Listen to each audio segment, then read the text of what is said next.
There's a glittery spot up here. Canvas wings. Ah. Back wagon is flight capable, though, by which means you do not fully grasp as yet. Keepsake from Moonlight Alcove. Were those there before? Like folded up like that inside the ship? Maybe it's because we're here. It might be because we're here to actually go on foot towards our destination, I suppose. So we learned a bit about you, but not really. We learned about how you survive here and got a tiny hint at your past, but we don't actually know how you've managed to, like, stick around here specifically.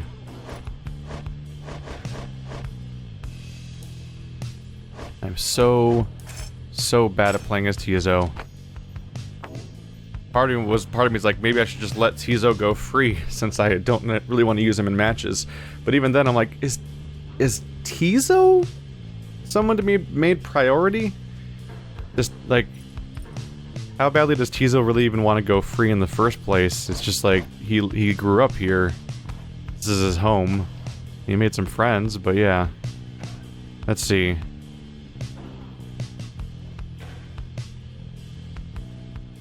Just looking at the description, does it really say he wants to leave? He's just like tied with the black wings, the night wings, and hangs around, and he's kind of intelligent.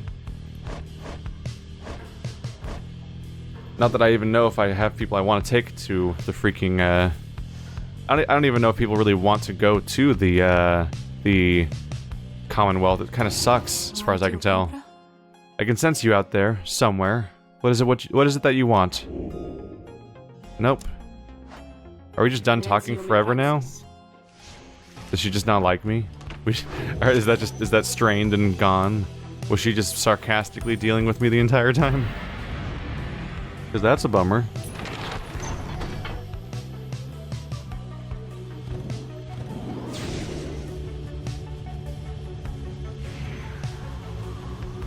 Well, up we go. Crashing into people here and there just to make a bit of dialogue if I can. We're here already. Fall of Solium. Yeah, that's where the actual place happens. The actual rise that occurs. My choice is Emperor's Fall or Emperor's Ascent.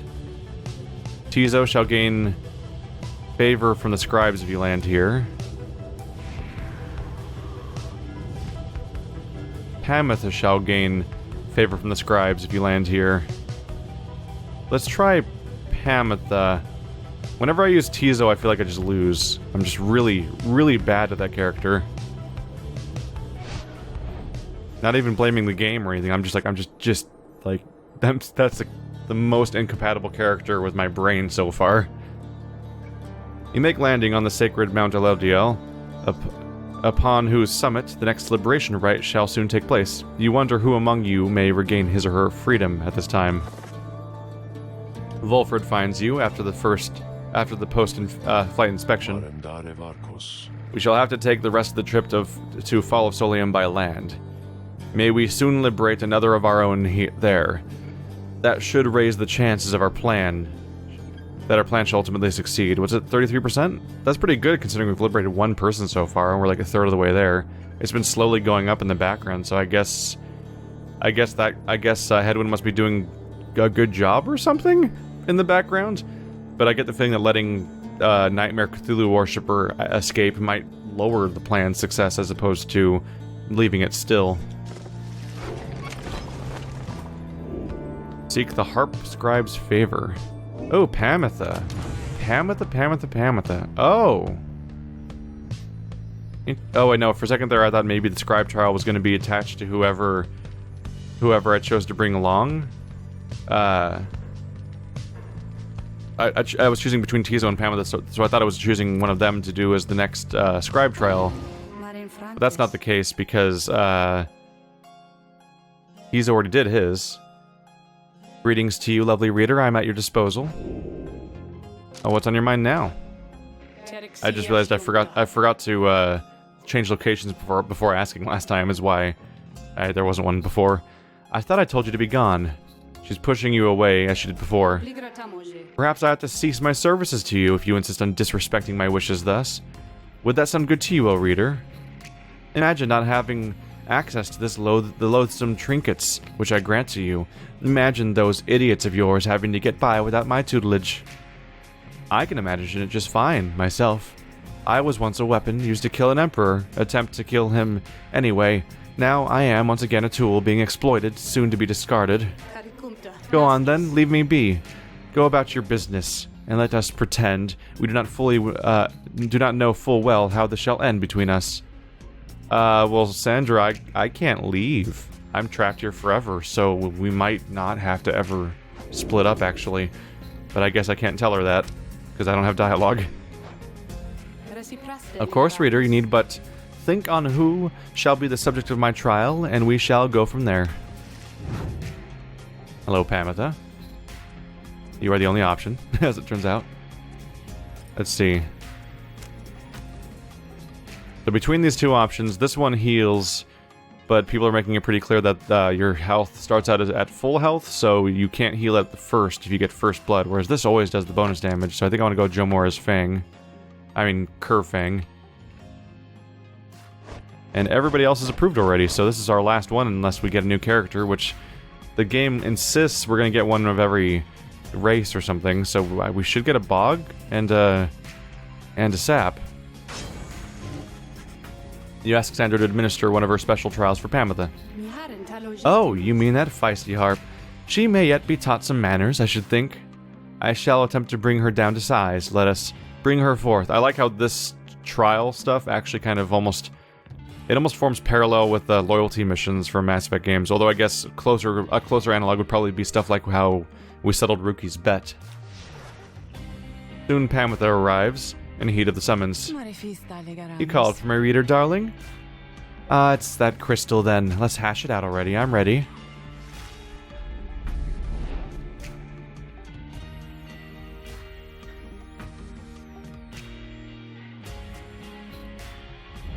I take it she's heard about it already, seeing as every character has now done this. The aberration Sandra appears and unfastens her mask. Listen well, Harp. You answer to me here. Oh, a bossy one. Sure then. Go on and tell me more. Such a delightful student for a change. Come then. Let us see what you can do. Left to your own devices. Save for your reader's vigilance, of course. Let's see how... Let's show her what she wants to see then, reader darling. Is it going to be the same crew? Nope, they do sub around.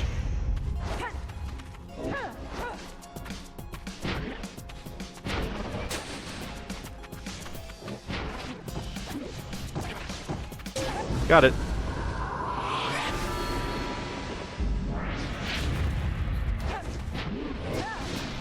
Yeah, Pamatha really does just seem like a more understandable Tizo. That's of course getting the whole thing wrong, because Pamatha inherently... They have different abilities, obviously. But that's the result for me so far, though, is just that she's the more understandable version. Ow. I got one of them. And that's it. What? Okay. I tried to intercept her, but she did some really, really fast maneuvers. Turns out computers are fast? Who knew?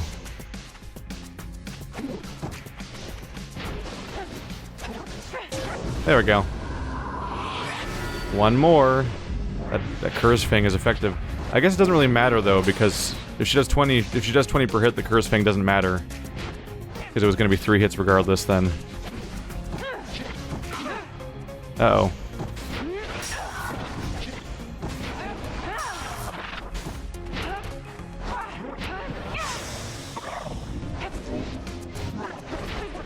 Woo! Jumped over it. Ah, she's so intuitive. That's what I need. This game is so, like, moment to moment, like, snap judgments and, like, muscle memory and crap like that, that an intuitive character can be better than a versatile character. Like, you can have a billion cool Swiss Army knife tricks, and I know Tizo can be handled super well because I see the AI handle Tizo type characters very well. but I can't do it. There now, is everybody happy? Oh, happy as can be, my doubtless pretty harp. So good of you to ask. On top of that, your performance was sufficient and you passed my test. You have my congratulations, both to you and to your lovely reader. Now be gone from here, before I have any second thoughts. That was easy. I mean, the gap was really shown by how I think I beat, even on the hardest difficulty, I beat Pamatha and the worm guys. I can't always think of every single person's name immediately. But I beat the harp and worm challenges on my first try, whereas Tisa took like 20 minutes, I think. Ah. My, that Sandra sure could use a massage or something. So angry, isn't she? Say, what's that you have there, darling? Triesta's Plume. While flying, Pamatha shall not be banished by dousing the adversaries' Pyre, and deals +3. That's pretty good. That's pretty good. She gets the bonus damage effect that I like to give characters, but also if she goes into the enemy Pyre while flying, she doesn't get kicked out, making her a great character to score points with in general, which means that she can then be used every single score if you want to keep doing bonus damage to the Pyre over and over again without getting banished. Because when I use the bonus damage or the life leech ones, that character gets banished and then they're gone, and I have to get them back next turn, so that they can't apply that effect every round. She could no longer fly, and yet her tears she shed for her assailants, for they could cry no longer. Go ahead and pop that on real quick. Oh yeah, you're up here.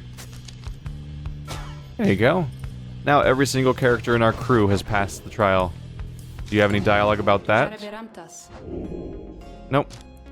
Thought she might have something on her mind as a result of everybody having passed the trials, but nope, not yet. Not now.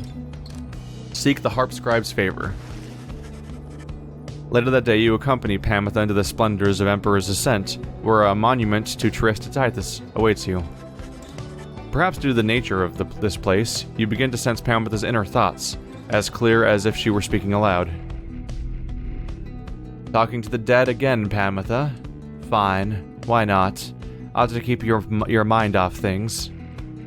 Just don't go getting your hopes up. Your life back there, it wouldn't be any better anyway. Soon you and she are finished paying your respects. You return to the wagon in silence, feeling as though Triesta has shown you favor. At dawn, you shall begin your ascent. For now, the solitude here is fit for pursuing your vocations. +2 quickness for the next rite. Oh, just for the next rite? But we have vocations and stuff. My question is, if the rites require 3 people on a team, unless you're just going to be a badass and do them alone, like, which I don't know if you even are allowed to outside of the Scribe trials, like, surely our party is doing the mental math in the background, right? Like, if we can only rescue one person at a time, that means that 2 people stay behind, assuming we even get to keep doing them for that long. You find Pamatha by herself again, though her expression has grown darker than her custom. Leave me be, would you, reader darling? Trying to get some good and proper moping done here, and you're distracting me. Leave me be, reader. Just leave me be, reader. Leave me be. You don't want to know what's lurking in my heart and mind. What you'll find there isn't pretty. Yet something about her thought process is different to you now. You know that, with her conditioning, she can resist your scrutiny, but now her thoughts are laid bare to you. Then let's see what she is thinking. Pamela's alone with her thoughts. Would that we all could simply understand each other without a need for words. Pamatha seems to be inviting you into her thoughts. You remain there in that lonesome place with her. What is it going to take, I wonder, Tamatha? Shall I just go ahead and kill them all? That'd be proof enough, perhaps, about my loyalties to you and our sisters. Perhaps I ought to start with this one right in front of me. The bond between you severs as Pamatha opens her eyes and stares at you. Then she smiles sweetly and gives you a gentle laugh. You see, reader darling, my thoughts are rather cumbersome at times. But do not fear. I have them all very well under control. Still, thoughts being the loathsome thing they are, I nonetheless cannot fully suppress them. She exhales and looks askance. You know by now why I am in this mess with all of you. You could say I lacked Tamatha's sense of commitment, her zeal. She lives only to see your nation overthrown, or something worse, if she could have her way. Centuries of conflict can be quite emboldening that way, especially when one's sister's leading cause of death is Commonwealth-forged steel. Wielded with the utmost of mercy, of course, while I had little patience for the senselessness of it myself. Became a bit of a pariah, I suppose. I knew Pamatha was going to get herself and the others killed someday, so when she was to fly out on this one big mission of hers, I had other arrangements made. But, after she was caught, your people did not exactly uphold their end of the bargain. I knew there were such risks, of course, and yet, a chance is still a chance. Pamatha was clipped and cast down, a mercy they called it. I did not see it that way, and in my growing protests of her treatment, I was soon enough to follow. She falls silent for a while. I haven't yet decided if I entirely regret my actions, but I do seek Tamatha's forgiveness, and wish that she could see my thoughts for what they are, as it seems you can. Then she might realize our nation's people have much more in common than she knows. Sometimes I wonder which of them is the stupider. She brushes past you and out the wagon for now. So she doesn't care about the actual war, because it's just stupid people fighting, and everyone's generally aware of how pointless the wars get. She's Verdun. Born on the 31st of the 8th moon, suggests that she is practical and easygoing. She made repeated attempts to make contact with enemy combatants taken into custody. The record states she remained loyal to the Highwing Remnants despite claims to the contrary.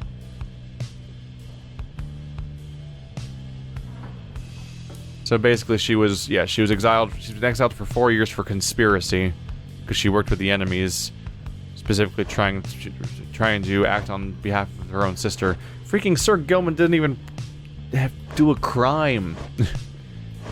We still don't know about you, do we? You're not done with Jadariel or Faye, actually. Yeah. You're just not applicable. You're Tizo. Hi, Tizo. But what are Jadariel and Faye's stories, exactly? Well, here we go.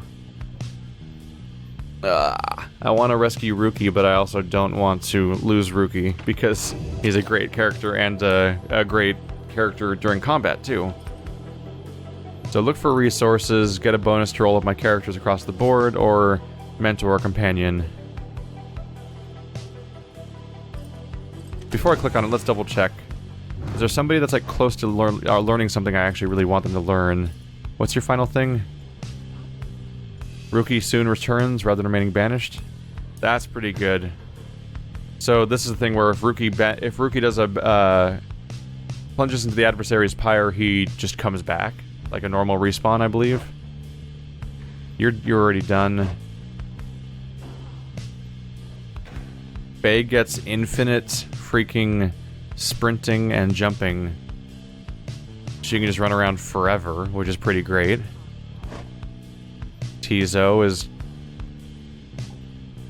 the moon sign now, boosts allies' speed and stamina. That thing's been iffy so far, though. Let's see. If Sir Gilman defeats somebody, then they do, for 10 seconds, they do plus 10 damage to the adversary's pyre. That's a long time. There's some pretty good options here. And you're the one that gets a bonus to all of your stats, just across the board. So there's good stuff right around the corner. She'd probably make it. I can check, actually. Oh, no, she is 1050. You get 1,000 from this, so that won't help. So Tizo could level up, Faye could level up, and Ruki could level up. Those are the only ones. And Ruki and Faye were two of the people I was considering. Ruki has a really good ability, and Faye has an astonishing ability. Infinite stamina? She could just run around like a lunatic forever, despite not being quite as fast as Ruki.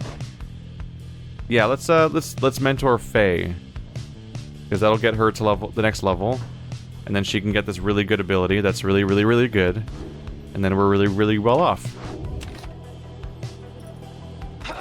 And that could be a game changer for the next round even.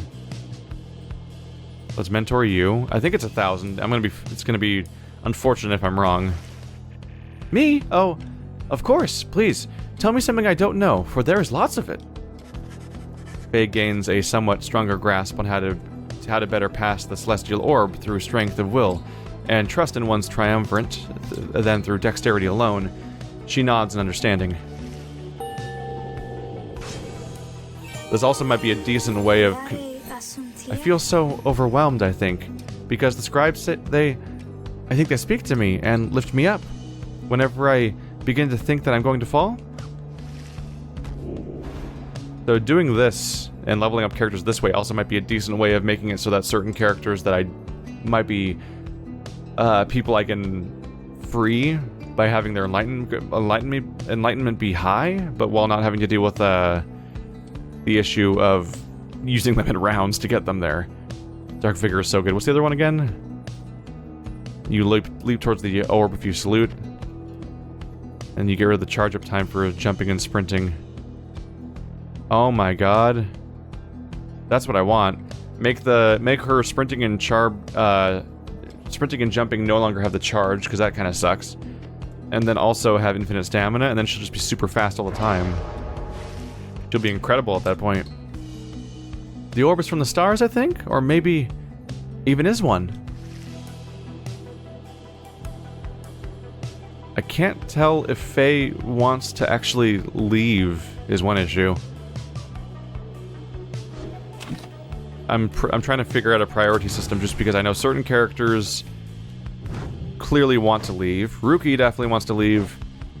Jadariel seems to at least have a life back home and probably wants to see Hedwyn again at the very least. She hasn't really opened up though. I'm waiting for Faye to open up and she still hasn't. Tizo doesn't seem relevant. Sir Gilman is on a mission to reclaim his future. Pamatha wants to make things right with her sister, and I don't even know if she's in a big hurry to get back out. Sir Gilman getting saved would be essentially a sign that he has succeeded at his mission at redeeming himself. Ruki would see his family again, and has the most immediately strong explanation of this is a character that wants to go back to the Commonwealth, in case that wasn't clear. In Jadariel, I can think of reasons. But you seem like you have unfinished business to deal with before you ever get freed.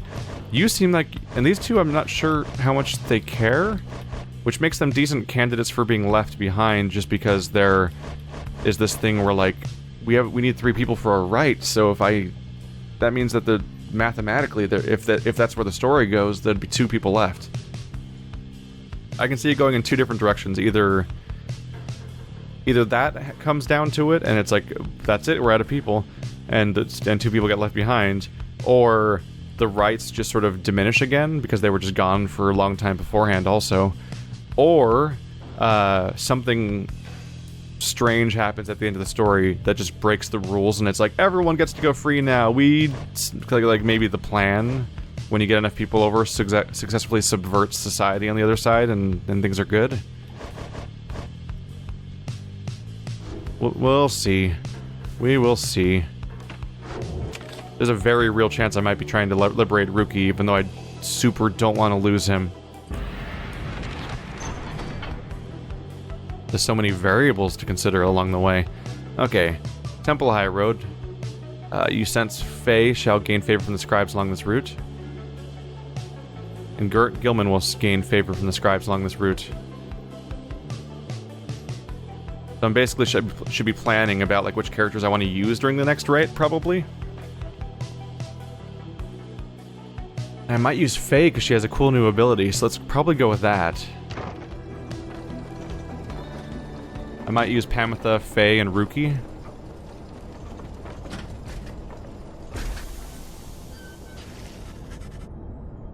On the way to the summit, you pass a monument to Luce Glorian, and Faye happens to take notice. Blessed am I to have this audience with you, O Luce Glorian. Your resplendent glory has made this moment possible, and given me so many friends who are so dear to me. Thank you. Whatever happens, thank you. She says little after paying her respects. However, as you prepare to continue your ascent, you sense that Luce Glorian has showed you favor. +2 presents for Faye. So is this going to be the ritual now? Is that every time we come here again, we pick one of 2 paths and they get bonuses to 2 characters? You and your companions gather once more at the Scribe's Gate, where a single narrow trail leads upward towards the summit, past an archway carved of stone. Come this way, please. The minstrel leads you toward the archway, where his counterpart awaits. The exiles of the Night Wings have returned. They have. Greetings, Celeste. She all but ignores him and motions to the rest of you. Now then, each of you in turn, please state your name and what it is you seek while crossing Scribe's Gate. Please just do as she says. Everyone steps forth, one after another, much like before. Faye passes through the gate. Izo passes through the gate. Dudario passes through the gate. Pamatha passes through the gate. Rookie passes through the gate with one little sound effect, apparently. I thought they were going to answer her questions and we'd hear them again, just because I was wondering if maybe the answers might change over time. Sir Gillen passes through the gate with a glorious splendor, apparently. Volford passes through the gate. No one is left to go but you. You step forth and declare yourself as you did before. The guardian of Scribe's Gate regards you with a still expression, then she addresses all of you in her formal manner. The 8 scribes bid the Night Wings welcome. Go forth with glory. The lone minstrel glances up at the gate guardian.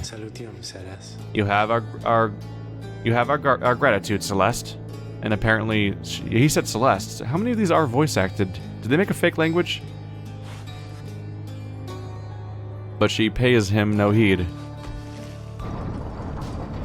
I expect them to be random throwaway lines that don't have any particular connection or meaning, but he said Celeste in that one, so some of them are actually specifically for specific moments for sure.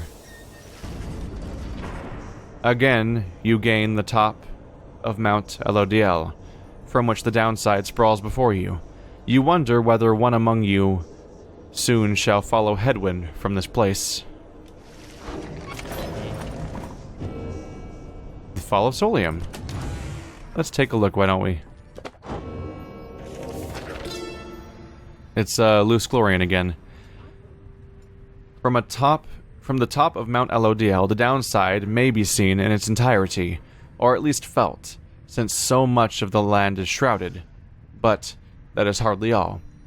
Through a wondrous miracle, there lies upon this highest mountain an inverted fall, whose waters crash, not toward the sea, but rush toward the heavens. We speculate these are the very waters which delivered us, but now bend backward, seeking their return, as do we all. In this phenomenon, can freedom be achieved, but only for the chosen, when the time is right. This is a path to freedom we cannot traverse, but shall leave open for you, so that you may strive for it.